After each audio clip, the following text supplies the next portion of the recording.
níbi dédé àná so àwọn ọmọ ẹ̀yà wọ́n share post kan pẹ̀lú mi pẹ̀lú wípé post yẹn wọ́n gé post yóò tọ̀hún fún mi ìyẹn ní fẹ́ dákọ̀ àwé èèyàn torí ó ya oníyẹ̀yẹ gan so àwé náà ó yẹpẹrẹ gan like ó fẹ́ kí n ṣe ìpolówó fóun lórí ọjà òsì kan tí ń tà lórí page ẹ̀ so ìyẹn wá ní dákọ̀ rẹ̀ so ìdákọ̀ rẹ̀ yóò dàbí pé bá mo fẹ́ ṣe ìpolówó fún rédèrèdè kan tí ń polówó rẹ̀ lórí page ẹ̀ ni so ìyẹn wá ní dákọ̀ rẹ̀ yìí ní advertise ẹ̀ torí ọ̀pọ̀lọpọ̀ wọn náà máa ń rí pé Yelma Yusuf kì í sẹ́ni kò sẹ́nìkan tí òye lè fẹ́ fèsì fún so ẹlòmíín náà wọ́n wá fẹ́ take as opportunity as advert látọ̀dọ̀ wa pé tóun bá ti sọ kankan o á fẹ́ ṣe kíní kan o tó bá jẹ́ pọ́rọ̀ ìmọ̀ àbọ̀rọ̀ ìsìn ló bá tẹnu bọ̀ so eléyìí ò ní ká má ṣe bládà fún un àmọ́rọ̀ àwọn jagbajagba bẹ́ẹ̀ kò nídìí kí n dákọ̀ rẹ̀ so wọ́n ṣàṣe ẹ̀ post ẹranko yẹn pẹ̀lú mi so bọ́ ẹsẹ̀ máa ṣe ná bọ́ ẹsẹ̀ máa ṣe oye gbàtà máa ṣe pẹ̀lú mi kàn rẹ́rìn ni mi ò tiẹ̀ sí nílé mo kàn rẹ́rìn níbi tí mo wà gbà eléyìí jàre eléyìí errand boy eléyìí kan ní káàkiri aláàrin kan jábàtà eléyìí so ó tún ti rìn débi tó ti fetí kàn kankan nù ló ṣe kọ́ jáde ló ṣe ṣe kí ni ló ṣe kọ́ jáde tó in tí post náà ń sọ ní àná yẹn ni pé ipe ní òní yìí tá a wà yìí tí ń ṣe 6th of January so post náà ń sọ pé wọ́n arrest Ahmed Yelma Yusuf tí ń jókòó ń bá yín sọ̀rọ̀ báyìí so in tí post náà ṣe kí ni tí ń sọ̀rọ̀ nípa nìyẹn pé Yelma will be arrested tomorrow so wallahi bí àwọn èèyàn ṣe rí àwọn èèyàn ní kọ̀ọ̀sán púpọ̀ but èmi mo ń sọ fáwọn èèyàn pé so ẹ ṣe ń tara lórí eléyìí ò nítumọ̀ ẹni tó kọ kí ní èèyàn jákujáku kan tí ó mọ̀ nítumọ̀ kan lálàsí kan ẹranko nǹkan mọ̀ nípa tí ò tiẹ̀ nítumọ̀ rárá àti rárá so kálẹ̀ nìkan tó bá tiẹ̀ tó ilẹ̀ bá tiẹ̀ pé díẹ̀ nínú wọn oye ló bá tiẹ̀ kọ́ ní àbámọ̀ gbàmọ́ eléyìí tó yá sí pé wọ́n ti ṣe sálbù ọpọlọ fún so ká lọ bẹ́ẹ̀ dà kó má ṣàfihàn mọ̀nà oye ṣùgbọ́n ala kulli hal in tí ọmọ yẹn kọ nípa pé Yelma will be arrested tomorrow tí ń ṣe òní yìí tí ó pé òní yìí ni tomorrow ọ̀hún so wallahi so ní èyí tá ní parọ́ tá sì ní tanra wa so ìtọ́já sí pé àwọn oníbí àwọn ti gbìyànjú rẹ̀ tí iṣẹ́ kan tí iṣẹ́ méjì tí iṣẹ́ mẹ́ta ó fi bá tó dàbí mo fi búra oye so òní yìí kan ṣọjọ́ ọ̀rọ̀ ni so àwọn kan bẹ tí wá sí pé ọjọ́ tọ́rọ̀ bá débẹ̀ wallahi èèyàn ó kí wọn púpọ̀ nítorí lábẹ́lẹ̀ wọ́n ṣe ìgbìyànjú púpọ̀ fún wa wallahi tí dáwà yóò fi ní kíni tí dáwà yóò fi ní pọ́blẹ́mù títí dé sí so a ní dákọ̀ wọn lónìí àmọ́kálọ́bẹ̀ ẹ̀dà bá wa san wọ́n lẹ́san lórí àìmọye irú rẹ̀ wallahi àìmọye ẹlòmínú àwọn àfáà wa tó yá sí pé àbíkà ọmọ ìyá tó yá sí pé wọ́n kàn sẹ́ndì àwọn kan sí mi pé stars ẹ wo àwọn eléyìí ti lọ competition ní lórí o nǹkan rẹ̀ ní pé tọ́ competition lórí kí tábà wá káwà rí pé jákujáku kan ní bẹ́ẹ̀ nẹ̀fà lédèrèdè kan wọ́n kàn lọ hun jọ ń bẹ̀fà he has let my followers to be seeing me as an ignorant. Are you not an ignorant? So go àwọn petition jákujáku yun wọn wallahi èmi ń dúpẹ́ pé ẹ̀yin oníbí so ní nǹkan kan tó wà tangible tẹ̀lé mọ́ mi lẹ́sẹ̀ ní ti òfin pé ẹni yìí ó bà wá ló kọjẹ́ báyìí wallahi eléyìí mi máa ń fi mí lọ́kàn balẹ̀ lẹ́yìn lórí gidigidi gan wípé nǹkan kan rèé tó wà tangible nípa ti òfin pé lágbájá yóò Ahmed Yusuf yóò ó ṣe nǹkan kan tó já sí pé ó fi bà wá ló kọjẹ́ lábẹ́ òfin gangan wallahi eléyìí ó tó ní tí mo fi máa ń dúpẹ́ fọba tó dá mi lọ́tọ̀ yìí pé so mo dúpẹ́ fọlọ́ọ̀bẹ ẹ̀dá lórí yẹn so eyín náà yóò tún máa jẹ́ ìdánilẹ́kọ̀ọ́ fún yín pé kò sí nǹkan kan táwa gbé dání tó tayọ pé ká ṣàlàyé ìmọ̀ káyì ṣàlàyé ẹ̀sìn fámìlì oye èmi wá ní ìmọ̀ràn fún yín so èmi ò tún dá yín mọ̀ràn ni so èmi ò tún ṣe nàṣíhà fún yín ni ẹ mọ̀ pé èmi lẹ́ ń dìtẹ̀lé lórí èmi lẹ́ ń ṣe ìgbìmọ̀pọ̀ lé lórí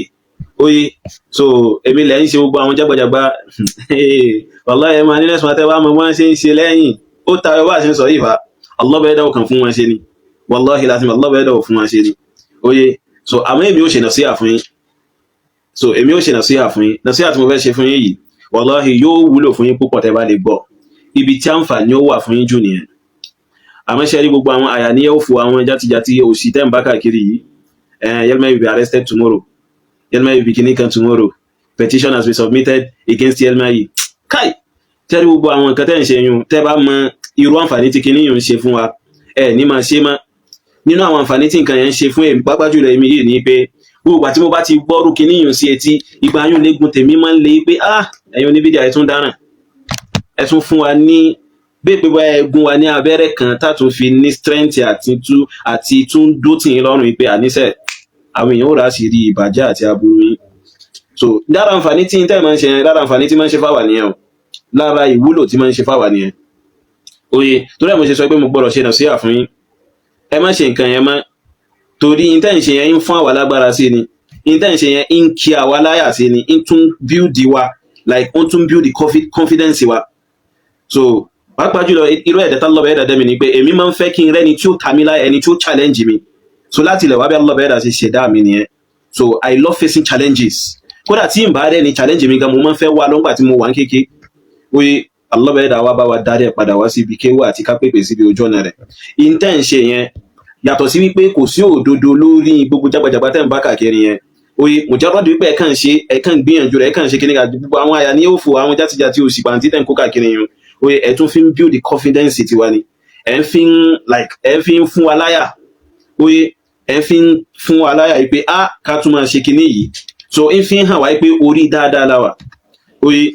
so ẹ máa nínú ẹ̀sìn wa bí àwọn oníbídà ṣe wá rí nìyẹn àwọn oníbídà wallahi bọ́n ṣe rí nìyẹn so ìpariwo lọ́sọ́dọ̀ àwọn ìjọba ìsunkún lọ bá àwọn ìjọba ipé ẹgbà wá o ẹlà wá o àmọ́ta ara nígbà àwọn ahlus sunnah wal jamaa ṣe rí kíní yìí so irinṣẹ́ àwọn oníbídà ní tí wá sí pé ní gbogbo àsìkò táwọn oníbídà àti ìṣẹ̀mí wọn là kó ń bi irú nǹkan yìí nítorí kíni nítorí kò sẹ́rì lọ́wọ́ wọn wọn sì fi nǹkan yìí jọ àwọn ẹni kankan tó tayọ pé wọ́n fi jọ àwọn Yahud àwọn ẹni tó já sí wípé wọn yìí fẹ́ gbọ́ nípa àwọn ànábì kankan àfi kó já sí wípé kí wọ́n gbógun ti àwọn ànábì ọ̀hún wọn yìí fẹ́ gbọ́ nípa àwọn òjíṣẹ́ kankan àfi kó já sí wípé wọ́n fẹ́ dìtẹ̀ ríbò ni wọ́n ti ṣe kíni wọ́n ti pa òjíṣẹ́ ọ̀hún Allah bẹ̀rẹ̀ sọ fún ẹnu Qur'an al-Karim Allah bẹ̀rẹ̀ sọ fún Nabi sallallahu alaihi wasallam wa kadhalika ja'alna li kulli nabiyyin aduwwan min al-mujrimin gẹ́gẹ́ bẹ́ẹ̀ náà la ṣe ṣe kíni la ṣe ṣe fún gbogbo àwọn ànábì pátápátá Allah bẹ̀rẹ̀ ránṣẹ́ Allah bẹ̀rẹ̀ sọ fún Nabi pé bá a ṣe gbé àwọn ọ̀tá tiẹ̀ bẹ́ẹ̀ náà ni a ṣe gbé àwọn ọ̀tá la ṣe dá àwọn ọ̀tá fáwọn kíni fún àwọn ànábì kọ̀ọ̀kan tí wọ́n gbá wájú rẹ̀ so láti inú àwọn ọ̀daràn ẹ̀dá àwọn olùkọ́ tí kún sọ́rọ̀ Allahu azza wa jal Allah bẹ̀rẹ̀ wọn sọ fún ànábì pé wa kafa bi rabbika hadiyan wa nasira ṣùgbọ́n ọba tó dá ẹ ọba tó mójútó ẹ ọba tó já sí pé ọwọ́ rẹ̀ ní àṣọ rẹ̀ wà ó tó ní olùfini mọ̀nà fún rẹ̀ ànábì sallallahu alaihi wasallam ó sì tó ní olùṣe ìrànlọ́wọ́ fún rẹ̀ ànábì sallallahu alaihi wasallam so ó kúnnú tọ́kàn tí wá fi máa ń balẹ̀ ó kúnnú tó já sí wípé kò só ní bídà kan tí wọ́n bídà tó lè kó àwà láyà jẹ wallahi tí rí ipé oní bídà kan wá wà tó lè kó wa láyà jẹ so ní ti èyí jákujàku tẹ́ ń bá káàkiri yìí tẹ́rù pé bóyá ẹ fẹ́ gba ọ̀nà yìí láti fi dá òdodo lákẹ́ wallahi kò sí so ní ti ìmọ̀ kò sí náà bákan náà oye bákan náà Allah bá yẹra sọ fún al-Qur'an al-Karim ipé wa kadhalika ja'alna likulli nabiyyin aduwwan shayatin al-insi wal jinn oye ipé gẹ́gẹ́ bẹ́ẹ̀ náà bá ti ṣe ọ̀tá ta gbọ́ta tí ra nabi sallam oye bẹ́ẹ̀ náà la ṣe gbọ́ta tí àwọn annabi tí wọ́n ṣe kíni tí wọ́n gba wájú ra nabi sallam oye àwọn ọ̀tá wò shayatin al-ins àwọn èṣù èèyàn àwọn àgbákò èèyàn àwọn òfò èèyàn nínú ọmọ ẹ̀dá Ádámà àti àwọn èṣù ẹ̀dá nínú àwọn aljẹ̀nú so al-Imam Tabari rahimahullahu ta'ala nínú tafsiru wọn gbà wá látọ̀dọ̀ Ikrima rahimahullahu ta'ala ipò sọ wípé àwọn shayatinul insi àwọn náà làwọn ẹni tó já sí wípé wọ́n máa ń sọ àwọn èèyàn nù like wọ́n mọ̀ pé àwọn ẹ̀dá lọ́bẹ̀ẹ́dá sí di ìsìnà bí irú èyí ọ̀gá yín lágége yun oye mọ̀ pé àwọn ẹ̀dá lọ́bẹ̀ẹ́dá sí di ìsìnà sí di ànù lẹ́yìn ìgbà tí ìmọ̀nà ti clear tán fáwọn ẹrú Allah subhanahu wa ta'ala yóò wá fojúlẹ̀ yóò wá máa pè wọ́n sí di ìsìnà yóò máa pè wọ́n sí di jáná yóò máa ṣe agbèrò jahannama kálọ́bẹ̀ẹ́dá mashallah wá kùn bí irú fìtínà àti àdánwò bẹ́ẹ̀ oye Allah bẹ̀rẹ̀ sọ pé yuhi ba'duhum ila ba'din zukhrufal qawl gurura apá kan wọ́n máa ṣe kíni wọ́n máa ṣe wáyé fún apá kejì oye wáyé kíni zukhrufal qawli gurura wọ́n máa ṣe wáyé àwọn ọ̀rọ̀ tó yá sí wípé wọ́n ti ṣe lẹ́ṣọ́ láàrin ara wọn so tó sì jẹ́ ọ̀rọ̀ ẹ̀tàn jẹ́ wọ́n máa ṣe kíni wọ́n máa ṣe wáyé rẹ̀ fúnra wọn wọ́n máa gbé sí ti ara wọn bí irú èyí tí ọmọ jákujàku yun tó wá gbé jáde lánàá pé Yelma Yusuf be arrested tomorrow èmi ni mo jókòó yìí o so mo jókòó sínú pálọ̀ mi jẹ́jẹ́ mi pálọ̀ mi náà ní library mi wà níbí oye mo jókòó síbẹ̀ jẹ́jẹ́ mi oye mo tún gba fáànù sára fáànù rẹ̀ oye báyìí so fáànù rẹ̀ kí ló tún wà níbí so fáànù ní bí tí mo ń gbà sára yìí so oye àwọn èèyàn sì ń rí mi èmi mo jókòó nǹkan kan ò ṣe mí oye so wọ́n gbé mi o so inshallah al-azim wọn sì ní gbé mi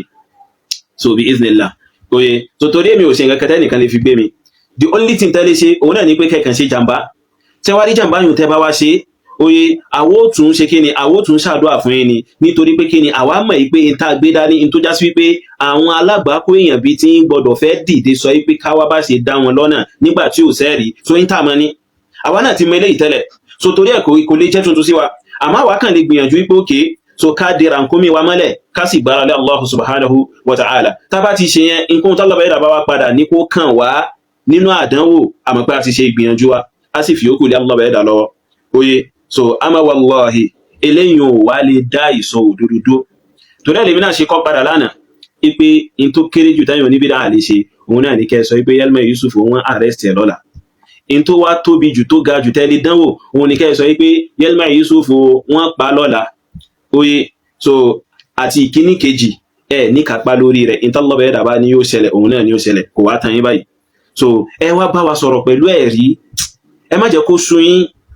ọjọ́ wo lẹ́rí kémi Yelma Yusuf wá jáde kí wọ́n máa sọ pé kìnnìkan ó yẹ kí èyí máa ń fà ló ti ẹranko játijàti tí máa ń ran ojú bí ẹni tí wọ́n gún lábẹ́rẹ́ wèrè yìí so tó ti bí ṣe máa ń fẹnu já wáyà tó yá sí pé máa ń sọ àwọn ọ̀rọ̀ burúkú àwọn ọ̀rọ̀ játijàti máa ń sọ sáwọn àfọ ní mímà máa ń sọ sáwọn àfọ Ahlus Sunnah wal Jama'ah ọjọ́ wo lẹ́rí kémi fèsì fún kí wọ́n sọ pé ó yẹ kí wọ́n wá arrest ẹ̀ èmi ò nídìí ẹ̀ ńlá làṣẹ ìgbésí ayé rẹ̀ padà ní pẹ̀lú ẹ̀rí pẹ̀lú ohun líle in tí ń fi padà fún èmi ò nídìí kí ẹ̀sẹ̀ máa sọ pé ẹ wá arrest ẹ̀ kò sí tí mo fẹ́ fi ṣe in bùkátà sí rárá so ó yé báyìí ọjọ́ òun lẹ́rí kí n jáde wáyá sí pé oníbídà kan tí ń sọ kíní kan jákujàku kan ó yé so nínú ẹ̀yàn ọmọlẹ́yìn Habibullahi Adam Abdullahi Ilori ọjọ́ òun lẹ́rí kí n jáde kí n wá máa ṣe tahridu ẹnìkan against yín pé ó yẹ kẹ́ lọ àrẹ́sẹ̀ ẹ kẹ́ lọ gbé ní kẹ́ lọ ṣe kíní kò sí tẹ́mi fẹ́ fi ṣe èmi ní tí ó le ju eléyìí lọ lọ́wọ́ against yín kí wá ní nǹkan náà òun náà ní ẹ̀rí wallahi òun ní ẹ̀rí ó yé in tó le ní nǹkan jà tó ju eléyìí lọ mu ní lọ́wọ́ against yín so òun náà ni ẹ̀rí àti ìmà oye báyìí kò sí tẹ́mi fẹ́ fi ṣe kò sí tẹ́mi ibùkà ẹgbẹ̀rẹ̀ kìnnìkan ẹ̀sì wá fẹ́ ṣe kìnnìkan lá kò sí tẹ́mi fẹ́ fi ṣe kò sí tí mo fẹ́ fi tà oye àyàfi mùdírù yín tó yá sí pé ó bú ànẹ́bì ó tọwọ́ bọ̀ ìjọ ọmọlúwàbí ànẹ́bì òun nìkan là ń wo pé òkè so kálá lọ́bẹ̀ ẹ̀dá ó bá ṣe rọrùn fún wa ní ká tiẹ̀ fi jófin kó mọ́ ara rẹ̀ kẹ́yìn ọmọ jágbàjàgbà yín kú tẹ̀ tó sẹ́yìn rẹ̀ yún kẹ́lẹ́ bá mọ̀ pé ẹ̀yin náà ṣẹ̀nu yín níwọ̀n bá síbí oye so fún dilema nínú ẹ̀sìn wa wọn gbé mi o so mo sì rìn dáadáa so lónìí yìí látàrọ ní ìsìn mo ti jáde mo ṣẹ̀ṣẹ̀ wọlé bí ọwọ́ rọ̀ lẹ́yìn ni oye mo ń rìn free ládùúgbò mi nínú ìlú tí mo wà mo ń rìn free kò sí nǹkan kan tó ṣe mí free mo ń rìn dáadáa gan pẹ̀lú oye so látàrọ mo ti jáde kó nínú lẹ́yìn mo ẹ̀ṣẹ̀ dín rọ̀ lẹ́yìn ni so ibo mo lọ oye so mo lọ sí àwọn bí àwọn bùkátà kan tó pàtàkì nípa ìṣẹ̀mí ayé tèmi náà ni tí mo tún padà wá so oye free mo ń rìn kò sí kankan oye ẹ̀kan tanra yín àwọn ẹni tẹ́jọ kún ilẹ̀ Yorùbá yun tẹ́jọ wà nílẹ̀ Yorùbá kílẹ̀ tí ì rí ṣe fún wọn ká tó wá sọ àwátà wà nílẹ̀ Haúsá ń bí ẹ̀kan tanra yín ẹ̀kan dá mara yín ẹ̀kan lálà sí ìgbésí ayára yín so eléyìí bẹ́ẹ̀ jàre so nàṣí àtẹ́mi ó ṣe fún yín ni pé kò lè sí àǹfààní kankan fún yín bí eléyìí so tẹ́ bá tiẹ̀ fẹ́ gbìyànjú ibẹ̀ tẹ̀ fẹ́ rí nǹkan tẹ̀ fẹ́ jẹ́ káwé yẹn rí pé a sí lójú ọ̀nà bó tẹ̀ já sí pé ẹ̀ tó bẹ̀ kálọ́ bẹ́ẹ̀ dà kó má gbé wa kó lórí ojú ọ̀nà tàwa yìí tẹ́ bá fẹ́ gbìyànjú láti já sí pé kẹ́ ẹ fi hàn àwọn èèyàn ó yé báyìí so ẹ gbìyànjú lójú ọ̀nà ìmọ̀ ẹ gbìyànjú ẹ lójú ọ̀nà ìmọ̀ kárí pẹ̀lú ẹnu tẹ́ máa ń lé yẹn pẹ̀lú agídí ọkàn agídí inú ẹnu belebele tẹ́ máa ń lé yun ẹ̀wọ̀n mọ́kàzí ẹ gbìyànjú ẹ látọ̀nà ìmọ̀ kárí so asán ẹnu lẹ́kàn ní kẹ́kàn lẹ́nu lẹ́ní ó mà ṣe fún yín wàláhì ó tán fún yín kò dá fún yín rárá àti rárá àtọ̀ tẹ́ bá rí yàn sọ fún yín mi ó sọ fún yín so ẹ mọ̀ pé mi ò ní fi sábẹ́ ahọ́n wí fún yín oye so àárín yín la wà tẹ́lẹ̀ àmọ́ yín àmọ́ bẹ́ẹ̀ ṣe tó àmọ́rún tẹ́lẹ̀ dánwò oye báyìí alọ́bẹ̀ẹ́dẹ̀ wà fọ̀nà mọ́ yín so fún délé yìí so àwa ń ti wá o a ní dá ìmọ̀ sọ ọ̀rọ̀ wa tá à ń sọ̀rọ̀ a ní dá dúkú iṣẹ́ nìkan kan tó lè dá wa dó so tí ó tẹ́ bá rò pé kò sẹ́nìkan tó lè dá yín dó ẹ gbọ́dọ̀ mọ lérò yìí pé ẹnìkan gbọ́dọ̀ dá àwọn tí wọ́n ń tako ìbàjẹ́ yín dó lá ẹ gbọ́dọ̀ mọ lérò bẹ́ẹ̀ so nítorí àwọn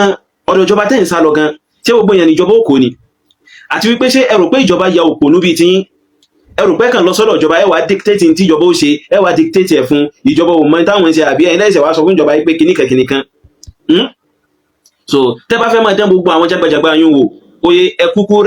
ṣe recruitment ní àbí wọn ṣe máa ń sọ, so ẹ kúkú ṣe àkójọpọ̀ kẹ́ wá àwọn ọlọ́pàá tí yín, so ẹ̀wọ̀n markaz mo advice yín ni báwọn àtàwọn sẹ̀fíìrù yín tẹ̀ ń kó káàkiri àtàwọn alálàsí tẹ̀ ń kó káàkiri yín tó ń bá yín ṣe àwọn iṣẹ́ jákujàku yín nà sí àmọ́ ń ṣe fún yín yẹn, so ẹ create ọlọ́pàá tí yín, ẹ má lo ọlọ́pàá Nàìjíríà mọ́, so ìgbà tó ń sọ pé ẹ fẹ́ sọ ọlọ́pàá Nàìjíríà di pé tí yín nìkan ni, so torí yín ni wọ́n ṣe pínlẹ̀ ọlọ́pàá Nàìjíríà bí àwọn ọmọ tútù wọ́n gọ̀ tí ò dáa láwọn kìíní yìí ríru tí wọ́n rí níbi kìíní tà ń sọ yìí, so níbi ìlọ́pọlọ yìí, níbi àìlọ́pọlọ yìí, so ẹ kírètì sójà àti ara yín, so then ẹ fọ́ọ̀mù ilé ẹjọ́ ara yín tó bá sí pé àwọn iṣẹ́ jàǹbá àti ìwà bíyún lẹ fẹ́ máa ṣe, ẹ má wulẹ̀ sá lọ sọ́dọ̀ ìjọba láti fẹ́ ṣe kíni láti máa fẹ́ já sí wípé kẹ́ ẹ máa tún fẹ́ mú wọn dá ẹ̀ṣẹ̀ tó já sí wípé kẹ́ ẹ máa mú wọn dá ẹ̀ṣẹ̀ pẹ̀lú pé ẹ fẹ́ máa ṣe jàǹbá, ẹ fẹ́ máa rọ́pò àwọn èèyàn lórúkọ wọn fi ṣe jàǹbá láwùjọ, so oye ẹ dá ilé ẹjọ́ tara yín lẹ̀, ẹ wá àwọn agbẹjọ́rò tí ẹ kúkú sọ pé láwọn agbẹjọ́rò ìyá ọmọ kan tí ò ní ìtumọ̀ kan nínú yín báyìí ọmọ ṣé Abdulkabir àbí kí ni wọ́n pọ̀ ọmọ aládìí rédíò èdè yìí oye tó yá sí pé nígbèsí ayé tòun lórí Habib lòun máa ń sunkún lé lórí, ó kú ti sọ pé láwọn agbẹjọ́rò, so àwọn agbẹjọ́rò yìí ẹ kàn tó wọn sí ilé ẹjọ́ tẹ bá kàn dá dẹ̀ ni kò ní ìdíkẹ́ lo ilé ẹjọ́ Nàìjíríà mọ́, oye báyìí ó sọ pé láwọn ọlọ́pàá, àwọn ọlọ́pàá yìnyín ẹ wá yúnífọ́ọ̀mù fún wọn, ẹ rán yúnífọ́ọ̀mù blue fún wọn, blue up and down, fìlà náà blue, shoe náà blue, so wọ́n máa wọ̀ wọ́n máa ṣe chest out chesting nínú markazi, ẹ mọ̀ pé ẹ ti láwọn ọmọ ogun báwọn, oye àwọn sójà náà ẹ wá bẹ́ẹ̀ ṣe tiyín bẹ́ẹ̀ ṣe fọ́ọ̀mù tiyín, navy ẹ wá bẹ́ẹ̀ ṣe fọ́ọ̀mù tiyín in case tí Trump bá ń gbọ́ for the second round ẹ̀yin náà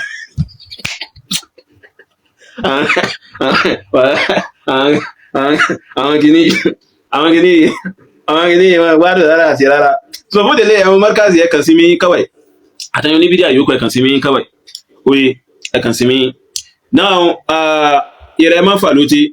wallahi in ní àǹfààní àti bọ́ gbogbo àwọn ẹjọ́ òsì tó kàn tó láàrin 30 something minutes nínú ọ̀rọ̀ rẹ̀ yẹn, but in láǹfààní àti bọ́ gbogbo ẹ̀, but ìwọ̀nba ohun tí mo gbọ́ ń bẹ̀ ni mo kàn fẹ́ fèsì fún, ìwọ̀nba ohun tí mo ṣe kí ni tí mo gbọ́ ń bẹ̀ ni mo fẹ́ dé ìsì padà fún, oye báyìí mọ́fà ló ti jẹ́ ń bọ́ gíláàsì fún ọ, sórí èmi ọ̀rọ̀ tèmi kò ń bí ọ̀rọ̀ ẹnu, ọ̀rọ̀ tèmi kò ń bí ọ̀rọ̀ pé ń janu wallahi alazim, so gbogbo ẹni tó bá sì ti tẹ̀lé ìfàǹfà láàrin èmi àti ẹ̀yin ọmọ tẹ́ wà lẹ́yìn Habibu yìí, wọ́n ti rí pé ọ̀rọ̀ tèmi ó kù lọ́rọ̀ ìpè ẹnu, ó kù lọ́rọ̀ ìpè ń sẹ́nu, so oye ẹ̀sìn lèmi ń jà fún, tó bá wo ọ̀rọ̀ tí mo bá fi lè dá sí, tó bá wò lọ tó bá wò bọ̀ ó rí pé ìpìlẹ̀ rẹ̀ òdodo ìpìlẹ̀ rẹ̀ ẹ̀sìn Allah bẹ̀rẹ̀ dà la fẹ́ ṣe kí ni la fẹ́ dáàbò bò. Ó ń sọ nú ọ̀rọ̀ rẹ̀ ó ní èmi ò fèsì fún challenge rẹ̀ kankan rí tó jù sí mi, ìwọ yìí náà mo máa ń sọ fún àwọn èèyàn ipò dàbí pé àwẹ̀ yìí máa ń fa igbó kó tó jáde wá sọ̀rọ̀ wallahi alazim, nínú kó já sí wípé òun fa igbó kó tó jáde wá sọ̀rọ̀ àbí kẹ̀ kó já sí wípé kó já sí wípé miskala dharra nínú jùnúnù ń bẹ lára rẹ̀, kó já sí wípé ìwọ̀nba ọmọ náà gún nínú wèrè ó ṣẹ́kù lára rẹ̀ ní rẹ̀ mọ́fàdútì, nítorí tèbá ṣe bẹ́ẹ̀ ni ìwọ yìí mà nífa tó challenge wa lórí ọ̀rọ̀ àwọn Shia kẹ́yì lórí ọ̀rọ̀ yìí pé ta ló pa Hussein kò ṣe Hussein, ó láwọn challenge tó ma jù sí wáfà òun láti rú lúlù tí mo ṣe fún ọ lórí rẹ̀ lórí pé ta ló pa Hussein ta ni ò pa Hussein, òun láti rú lúlù tí mo ṣe fún ẹ lórí ẹ̀ tí mo tún fi táìláyà pé ọya máa bọ̀ wá fún dìbètì tí wọ́n náà tàmí láyà pé kí máa bọ̀ wá fún dìbètì tí mo ní mo ti gbọ́ àìmọye challenge ló jù lábẹ́ ọ̀rọ̀ pé ta ló pa Hussein ta ni ò pa Hussein yìí, tá a ṣe tẹ̀fínìlù gbogbo àwọn àìmọ̀kan àti játijàti tó ń kó káàkiri a ṣe tẹ̀fínìlù ẹ̀ fún ẹ, òye tó fi wọ́n padà sọ fún mi pé wo má jẹ́ ń tẹ́ ẹ́ sórí gbogbo àwọn tíra tó ń kà yẹn fake ni wọ́n, tíra àwọn Shia mọ̀ nípa tíra àwọn Rọ́fídọ̀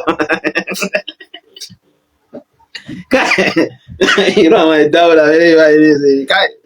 irú àwọn èèyàn wo làwọn eléyìí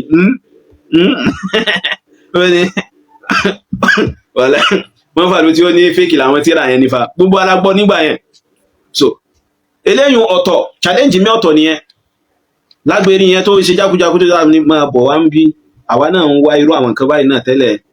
so à ń gbẹ̀ngbẹ̀ irú omi báyìí náà tẹ́lẹ̀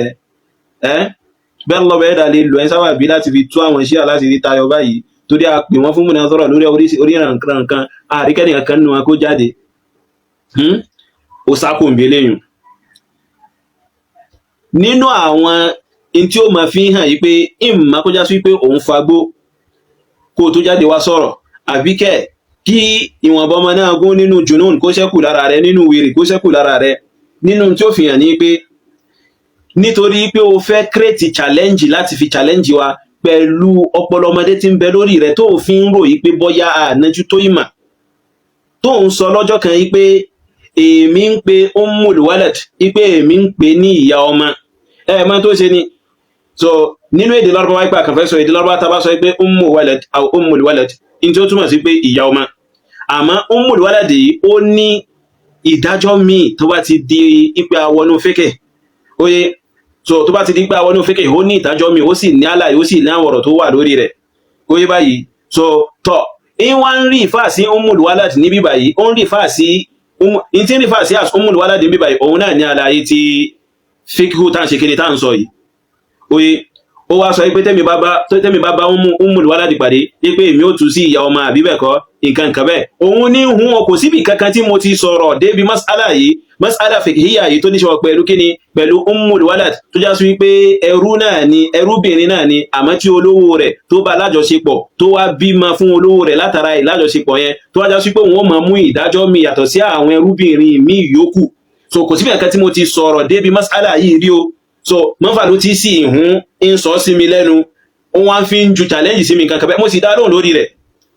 So ó sì sọ pé in down challenge ẹ̀ kankan rí wọ́n sọ pé in down challenge ẹ̀ kankan rí, àìwá mọ irú rẹ̀ bẹ́ẹ̀ ó yẹ báyìí, àìmọ irú rẹ̀ bẹ́ẹ̀ tó yá sí pé ojú tó yá sí pé á da ọlọ́run. Àwa là ń ju challenge ìṣẹ́tẹ́ ilé down náà gbogbo èèyàn mọ eléyìí, àwa lájú challenge ìṣẹ́ tó yá sí pé ó wà ọgbọ́n fi sákòó bí challenge tá jù sẹ́, ó wà ọgbọ̀n fi sákò ń bẹ̀ láti fẹ́ mú challenge tí ẹ wá. So àsìkò yìí mo wá ṣe kí ni mo wá ṣe bùrọ̀ òbá fún ọmọ tí Hausa bá sọ pé yẹn ṣe bùrọ̀ òbá fún yàn oye, mo wá ṣe àgbákò ńlá kan fún ọ tó yá sí pé nígbésí ayé rẹ ò ní gbàgbé mọ́. Mo ní kó kàn ká súrà 5 péré nínú juz'u amma, súrà 5 nínú juz'u amma, àwọn súrà tó gùn nínú juz'u amma kó kàn ká 5 péré oye. Mo wá fún challenge yìí ó wá ṣe ó wá sákò ń bẹ̀ ó wá ní kémi wá máa bọ́ yọ àwọn fawaid balaghiyya tí ń bẹnu áyà oye wakila ya ardu bla'i ma'ak, kémi wá máa bọ́ yọ àwọn fawaid balaghiyya tí ń bẹnu rẹ̀. So ṣé wọ́n ṣe máa ń tírìtì ọ̀rọ̀ mímọ̀ nìyẹn. So ó yẹ kó fi ìjọ́mọkọ hàn pẹ̀lú wípé ó ṣe kíni ó ṣe challenge tí mo gbé fún ẹ oye, bó ti ẹ̀ wulẹ̀ jásí pé òun fojú kéré àmì mi mọ̀ pé o tó bẹ́ẹ̀ ni o tó bẹ́ẹ̀ rárá àti rárá, mo máa gbé ọ lọ síbẹ̀ yóò ni mo fẹ́ yẹpẹ rẹ tán yányán pátápátá ni ó yé báyìí. So tọ́ ó wá ń retí kẹ́mi wá ṣe challenge ti tẹ torí ẹ̀ mo ti sọ pé mo ṣe bùrọ̀ òbá fún ẹ. So ìdáhùn challenge rẹ yìí òun kọ́ ni problem, àmọ́ kó wá máa fi challenge sá fún challenge problem gangan náà nù. So láyé rẹ má tún ever sọ mọ́ ipe ojú challenge sí wa àdáhùn mọ́ ever sọ mọ́. So ìfẹ́ rí challenge kan tó jù sí wa tá a ṣe kí ni tá a ti àyà sí. So àmọ́ lọ́tẹ̀ yìí mo fẹ́ kọ́ ẹlẹ́kọ̀ọ́ ni kó lè bá mọ̀ yí pé so wá sí bíbá yìí láti máa wá ṣe kíni láti máa wá mọ́pọ̀lọ́ àwọn èèyàn ṣeré bẹ́ẹ̀ ni láti máa mú àwọn èèyàn ṣàwàdà ó yí báyìí. So ìyẹn bẹ́ẹ̀, so in tí mo kàn rọra gbọ́ nínú gbogbo àwọn jágbàjàgbà tó sọ yún nu ó yí báyìí, so in tí mo kàn rọra gbọ́ nìyẹn. So abẹ́ lọ́bẹ̀ ẹ̀dà kó mọ́ ṣàṣe kíni kó mọ́ ṣàfi so kó mọ́ ṣàbá wa fi ọ̀nà mẹ́ kó sì bá wa ṣe kíni kó bá wa tọ́ ìsọ́nà, so kó bá wa fi èyí tí ń jẹ́ òdodo kó bá wa fi hàn.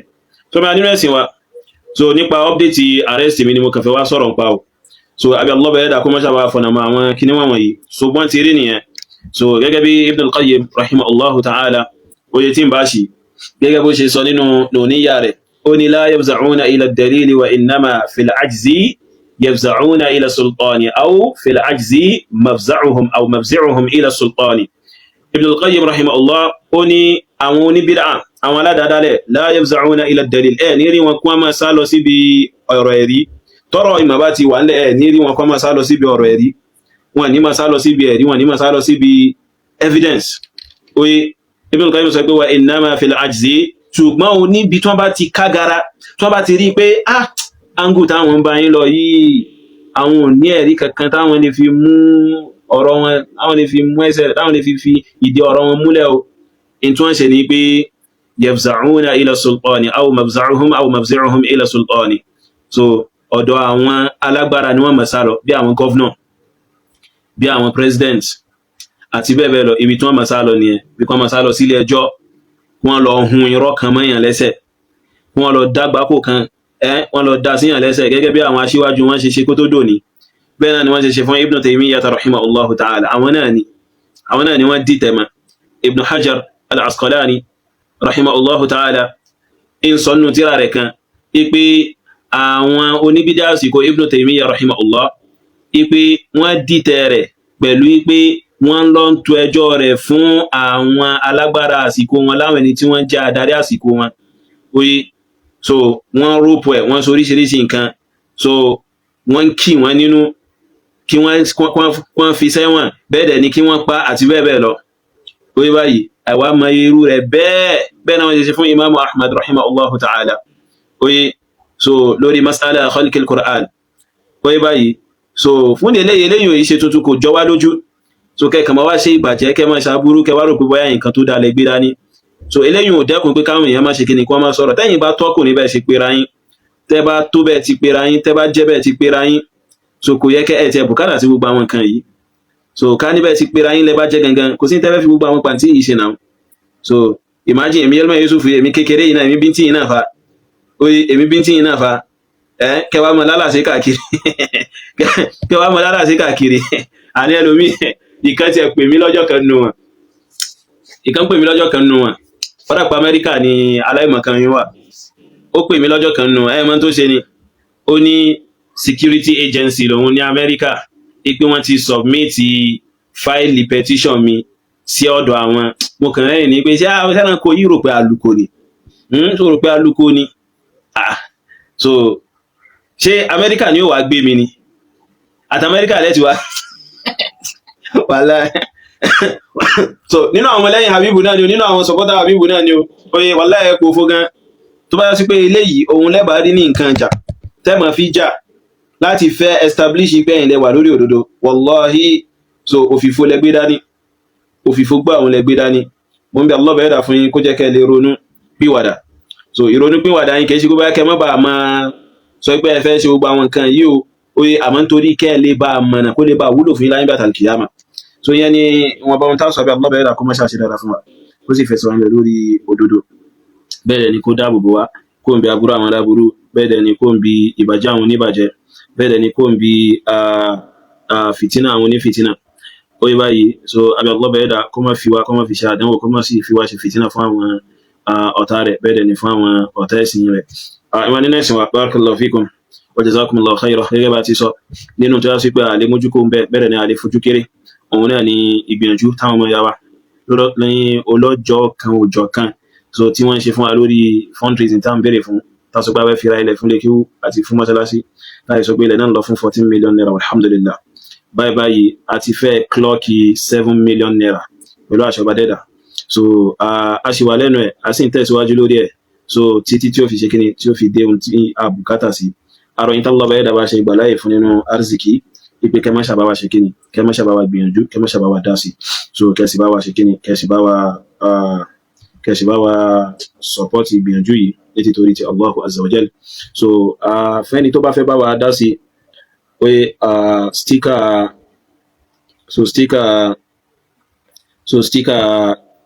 kìíní yẹn rí. So àkáǹtì wa wà ń bẹ̀ 0045790267. Oye, Unity Bank, Shehu Ahmad Yusuf.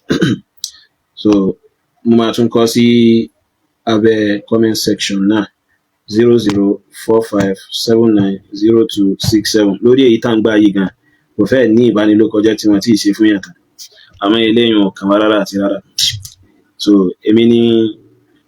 kí n má sọ pé èmi nínú mi dùn jù lórí ayé lónìí. Ká lọ bẹ́ẹ̀ dáwọn gbà wá nínú jẹ́. Oye, so ẹ̀kan waste time ara yìí.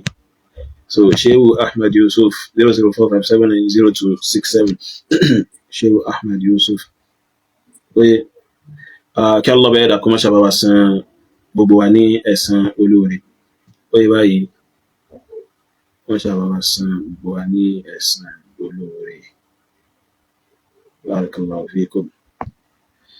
fa àkáǹtì wa rèé o ẹ̀yin ọ̀tá súnnà òun láti gbé síbẹ̀ yìí o òun ló clear yìí so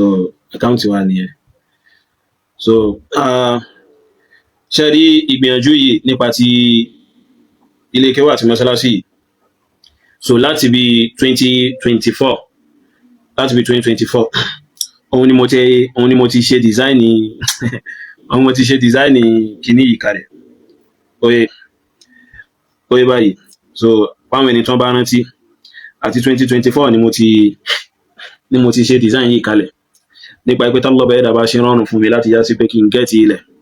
so bí structure mọ́sálásí àti ilé kéwà bí mo ṣe fẹ́ kó ṣe kéde bí mo ṣe fẹ́ kó rí rẹ̀ so 2-story building 1, 2, 3 so then masjid then so then àwọn nǹkan míì tó bá ṣe kíni tí àwọn nǹkan míì tó bá ṣe kíni tí ó bá wà ń bẹ̀ ó yẹ báyìí so àwọn nǹkan míì tó bá ṣe kíni tí ó bá wà ń bẹ̀ so alhamdulillah yóò wá sí àmúṣe pẹ̀lú àṣẹ Allah subhanahu wa ta'ala so abẹ́ Allah bẹ̀rẹ̀ kó mọ́ ṣàṣán gbogbo wa ní ẹ̀san olóore طيب وهذا وصلى الله وسلم على نبيه وعلى آله وصحبه أجمعين فسبحانك اللهم وبحمدك أشهد أن لا إله إلا أنت أستغفرك وأتوب إليك